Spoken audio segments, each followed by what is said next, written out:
Olá, tudo bem? É uma alegria estarmos juntos mais uma vez.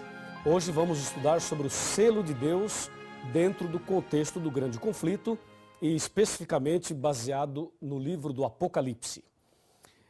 A Bíblia Sagrada apresenta um paralelo desde Gênesis até o Apocalipse. Ou seja, em São Mateus, nós encontramos ali a descrição de dois caminhos, o caminho estreito e o caminho largo.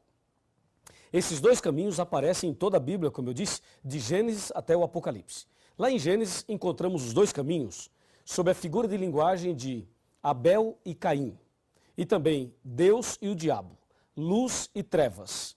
E ainda esse paralelo, ele vem, e nós podemos citar aí trigo e joio, podemos falar, por exemplo, céu e inferno, salvação e perdição, podemos falar ovelhas e bodes, podemos ver no Apocalipse o cordeiro e o dragão, podemos ver a mulher do capítulo 12 e a mulher do capítulo 17, podemos citar aí Babilônia de um lado e Jerusalém da outra, podemos ainda colocar o selo de Deus e o selo da besta e assim por diante, sempre mostrando dois caminhos, o caminho certo e o caminho errado, o caminho da vida e o caminho da morte.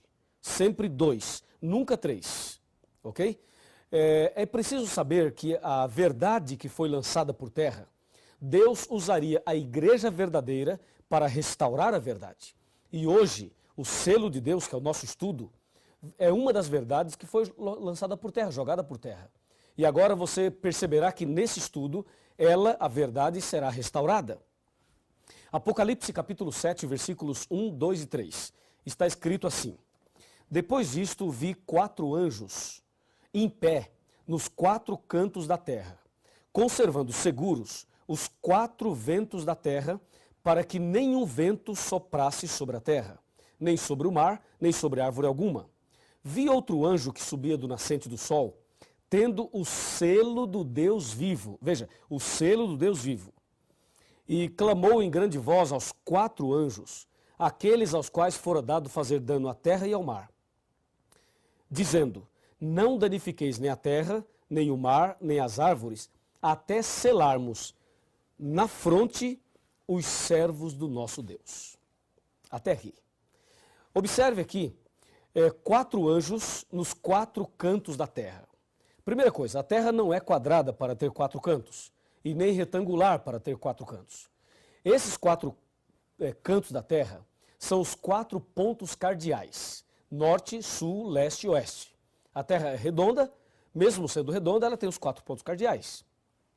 Então, Deus coloca os seus anjos ao redor da terra, isto é, a sua proteção, o seu cuidado. E diz a Bíblia que esses anjos estão segurando os ventos, isto é, os anjos, o poder de Deus, está protegendo a humanidade contra as astutas ciladas de Satanás. Ventos em profecia quer dizer guerras, destruições, conflitos, problemas. Então, os anjos segurando os ventos significa que Deus está protegendo a humanidade de uma guerra termonuclear. É lógico que se Deus deixasse o diabo fazer tudo o que ele quer fazer, ele com certeza destruiria tudo. Então, Deus coloca a sua proteção a fim de que nós possamos ainda ter oportunidades de entender a sua palavra, tomar decisões e seguir a Jesus. Por isso, os anjos segurando os ventos, as potências maléficas e malignas deste mundo. E diz a Bíblia que enquanto os 4 anjos seguram os ventos, aparece um 5º anjo. Antes de falar desse 5º anjo, é bom destacar um ponto fundamental. Por que você acha que Deus iria segurar os 4 ventos? Por que você acha que Deus iria proteger a humanidade? Qual a razão? Você acha que nós somos tão bonzinhos, tão santinhos, tão perfeitos, nós somos assim demais? O ser humano é tão santo que Deus olha para nós e diz: puxa, tadinhos, eles são tão bonzinhos, eles não fumam, não bebem, não mentem, não praticam pecados nenhum. Então, eles são tão bonzinhos que eu vou protegê-los. Seria isso? Claro que não. Você já fez muitas coisas erradas? Você já cometeu muitos pecados? Quantos pecados você já praticou até hoje na sua vida? E por aí você tem uma ideia de que você não é uma pessoa santinha, eu também não. Nenhum ser humano é perfeito. Todos nós somos pecadores, terrivelmente pecadores. Então, se eu sou pecador, se você é pecador, se nós somos maus, pergunto, por que Deus iria proteger a humanidade? Por que Deus protegeu você até hoje? Por que você está vivo ainda? Olha, eu já capotei o meu carro e já caí dentro do rio. Eu, a minha esposa e a nossa filha. Na época tínhamos uma filha, hoje temos 2 filhas.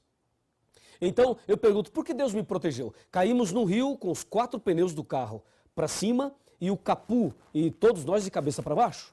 E por que eu não morri? Por que eu estou aqui? Porque Deus tem um propósito para mim. Você também já passou pelo vale da sombra da morte, não já passou?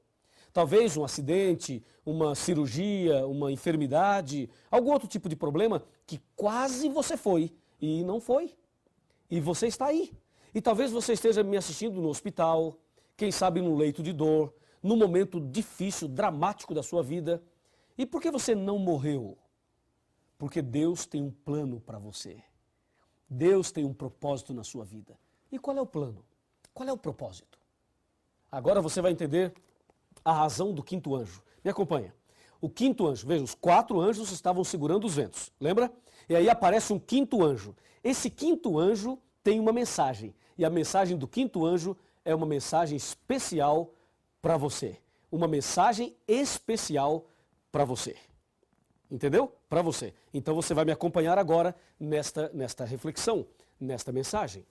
O 5º anjo aparece aqui no versículo 3, dizendo, aliás, no versículo 2, diz que ele trazia o selo do Deus vivo. E no versículo 3 diz que ele clamou, dizendo, não danifiqueis nem a terra, nem o mar, nem as árvores, até selarmos na fronte os servos do nosso Deus. A mensagem que Deus tem para você, e por isso você ainda está vivo, e para mim também, e por isso eu não morri naquele dia, e Deus tem me preservado até agora, é porque há uma mensagem. Deus quer selar você com o selo do Deus vivo. Aleluia por isso.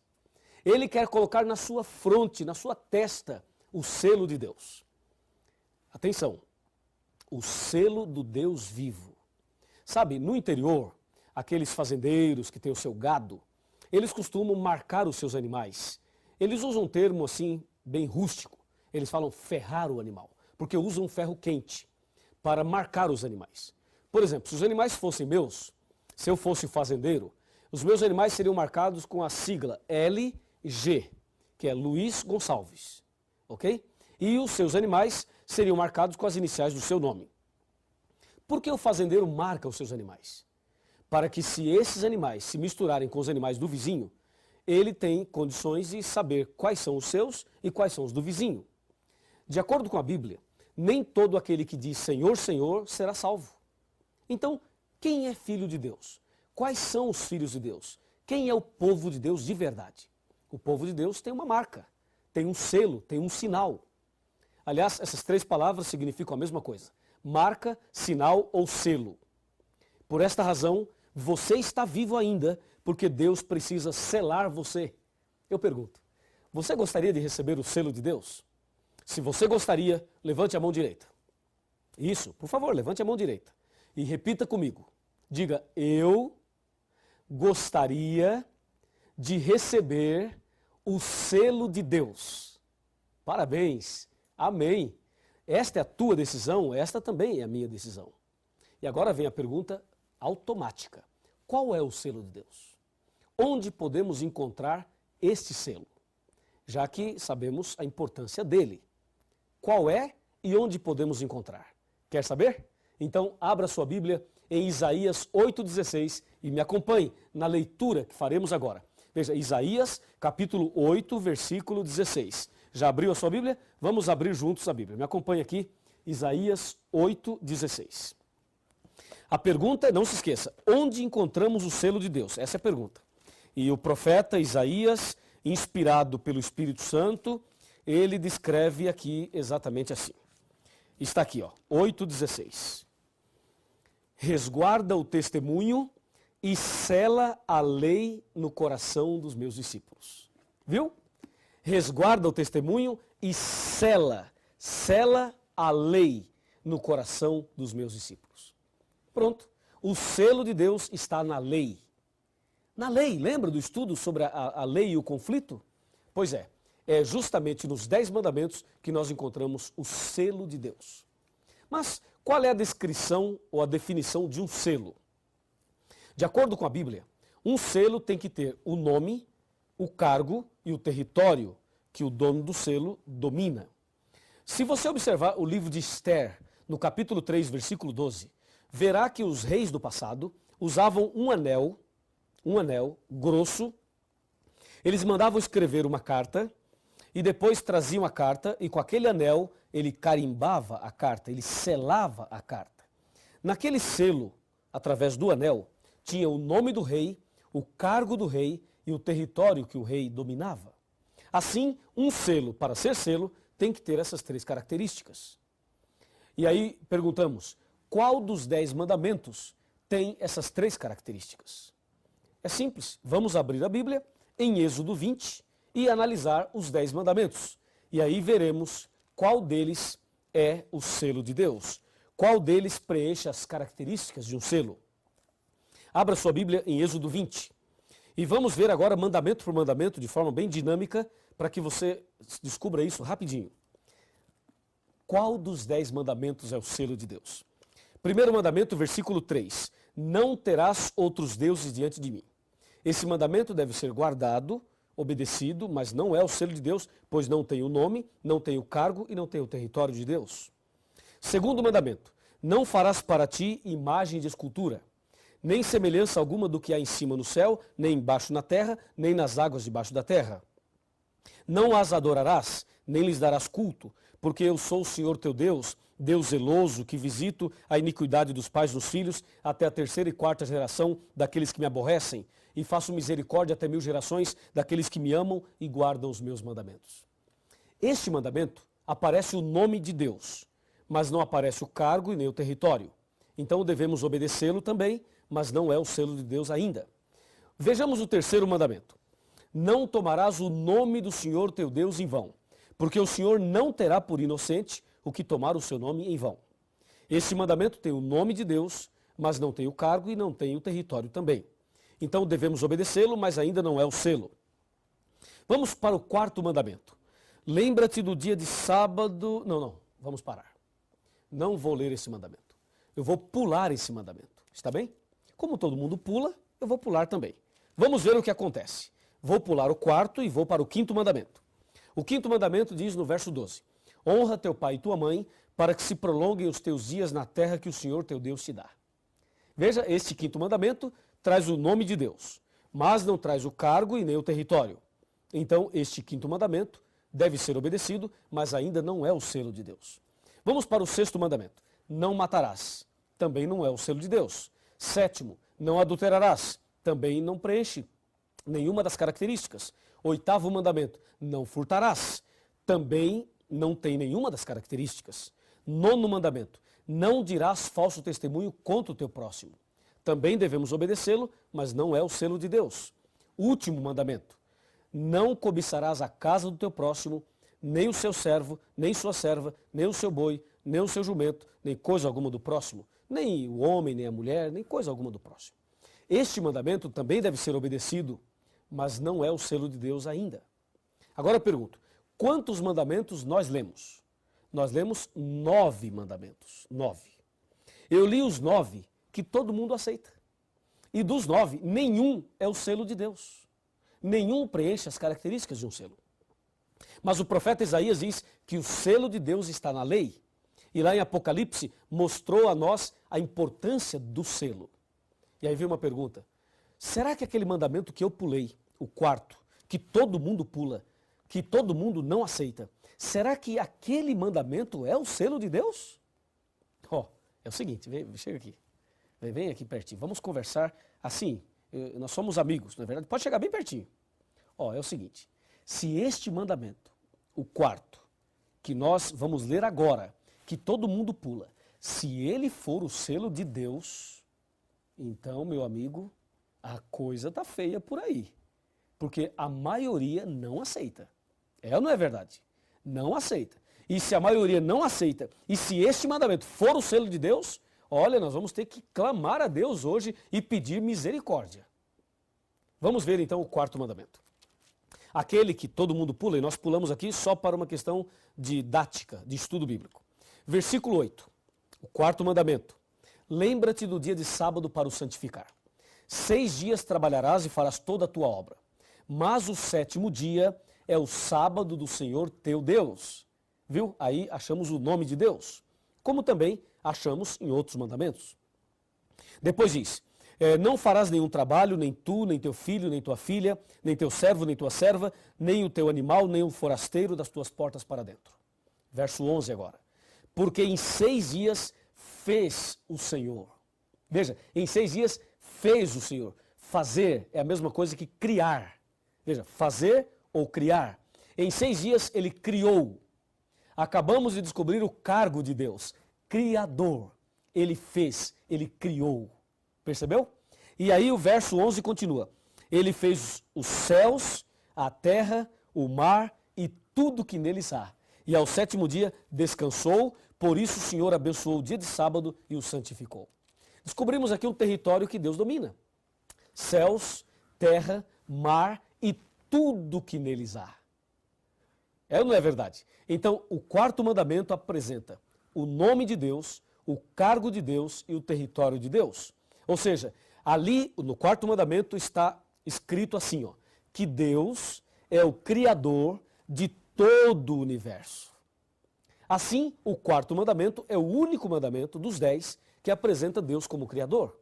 Se você tirar este mandamento, não dá para provar dentro da lei que Deus é o Criador. E se você não consegue provar que Deus é o Criador, eu pergunto, o homem veio da onde? Do macaco? Percebe? Se tirar este mandamento, tudo cai por terra. E justamente o único mandamento que mostra Deus como Criador é o mandamento que as pessoas não aceitam. Por que será? Porque as pessoas não aceitam justo aquele mandamento que exalta Deus como Criador. Portanto, está claro que este mandamento é o selo de Deus, é a marca de Deus, é o sinal de Deus. O sábado é o selo de Deus. Quer ser selado? Quer receber o selo na fronte? Então comece a guardar o sábado agora mesmo. E agora vamos para a parte final. Para você refletir comigo, me acompanha. O que temos que entender agora é a prova dos 9. Se o sábado é o selo de Deus, se este mandamento é realmente a marca de Deus, a Bíblia precisa provar isto em outros textos. É o que nós vamos ver agora. Vamos lá? Abra sua Bíblia e vamos analisar Ezequiel, livro do profeta Ezequiel, capítulo 20, versículo 20. Aqui vem a prova dos 9, ok? Ezequiel, está bem aqui, capítulo 20, versículo 20. Está depois de Jeremias, aí nós temos aqui Ezequiel. Pronto, capítulo 20, versículo 20. Está escrito, santificai os meus sábados, pois servirão de sinal entre mim e vós. Sinal entre mim e vós, para que saibais que eu sou o Senhor vosso Deus. No versículo 12 do mesmo capítulo, fala a mesma coisa. Em Êxodo 31, versículo 13, fala a mesma coisa. O sábado é um sinal e devemos guardá-lo de um pôr do sol ao outro pôr do sol. Ou seja, do pôr do sol da sexta-feira até o pôr do sol do sábado. Durante a semana, durante 6 dias, você trabalha, você faz as suas atividades de casa e fora de casa. Mas o 7º dia é o santo sábado do Senhor. É o selo de Deus. E é importante que você seja marcado, a fim de que você seja identificado como filho ou como filha de Deus. Sabe, Adão e Eva guardavam o sábado. Deus guardava o sábado. Os profetas todos guardaram o sábado. Jesus Cristo também guardou o sábado. A Virgem Maria também guardava o sábado. Lucas capítulo 23, de 54 a 56. Os apóstolos guardavam o sábado. O apóstolo Paulo, que se converteu depois de Cristo, também guardava o sábado. Atos 17, Atos 18, Atos 13. Todos guardavam o sábado. E na nova terra, nós também vamos guardar o sábado. Isaías 66, 22 e 23. Ali diz que nós vamos guardar o sábado também. Todos guardaram o sábado. Todos os filhos de Deus sempre guardaram o sábado. Eu pergunto, chega mais perto. Todos guardaram o sábado. Eu pergunto, e você? E você? guarda que dia? Quer guardar que dia? Quer receber o selo de Deus? Quer ser selado hoje com o selo de Deus? Quer ser um servo, uma serva de Deus? Então receba as bênçãos do sábado. Comece a guardar o sábado. E Deus dará a você ricas e poderosas bênçãos. Vamos orar? Oremos. Querido Pai Celestial, obrigado pelo estudo de hoje, pela decisão tomada de guardar o sábado e receber o selo de Deus. Nas tuas mãos eu entrego esta pessoa que acompanha o estudo bíblico hoje. Em nome do Senhor Jesus. Amém. Cristo hoje está chamando, quer lhe dar muito amor. Não deixe esta chance passar. Venha logo para Jesus e encontrará a paz que o mundo não pode dar. Esse é o momento de entregar seu coração a Cristo.